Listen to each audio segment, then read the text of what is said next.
We're watching overseas this morning. The Japanese government says it will have to dump huge amounts of radioactive water into the Pacific Ocean.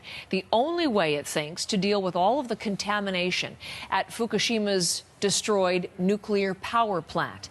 Let's go to Michael Serapio with more on the aftermath to the tsunami, the earthquake and tsunami, Michael, from 2011, and we are still dealing with it. Still dealing with it, and will for decades more, Heather. And that's part of the problem here, because you mentioned the storage, and that really seems to be the key issue here for Japanese officials. And that's because they say that the Tokyo Electric Power Company has already collected over 1 million tons of contaminated water, and by 2022, they'll have nowhere to put any additional water, which is why they're now talking about dumping the contaminated water into the ocean. As you say, 8 years since the Fukushima disaster, an earthquake that triggered a tsunami that sent water inland. That water damaged the plant's power and cooling systems, and it triggered a meltdown of the 3 cores. Now, since the days of the disaster, the nuclear cores have been kept cool by massive amounts of piped water, and that's where all this excess contaminated water is coming from. But what to do with it?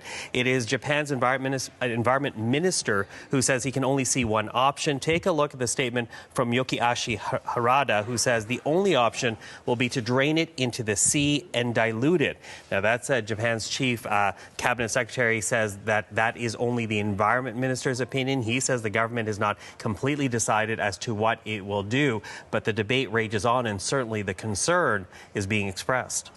It's interesting, Michael. I've been learning, of course, Tokyo 2020 hosted the Olympic Games. There's been a lot of pressure on Japan to deal with this ongoing issue. And now we have this controversial plan. What has been the reaction to this notion so far? Well, when you mentioned Tokyo 2020, and many people are expecting, or at least putting the signal to Japan, that they want this controversy to be dealt with before the Games actually begin. But that said, Greenpeace is already on record condemning this idea of dumping contaminated water into the ocean. They say this is short-term cost-cutting and not doing enough really to protect the oceans and the communities that rely on those waters economically. And to that, South Korea already summoned a senior Japanese embassy official to clarify what Japan wanted to do with the water. They are urging Tokyo to exercise some prudence here. Even fishers at home in Japan, they're still trying to essentially recover the reputation of the fishing industry in Fukushima, so they are expressing economic fears. But despite all that fear, despite all that opposition, this is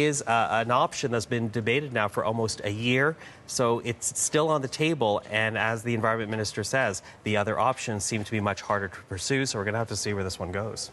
Michael, thank you very much.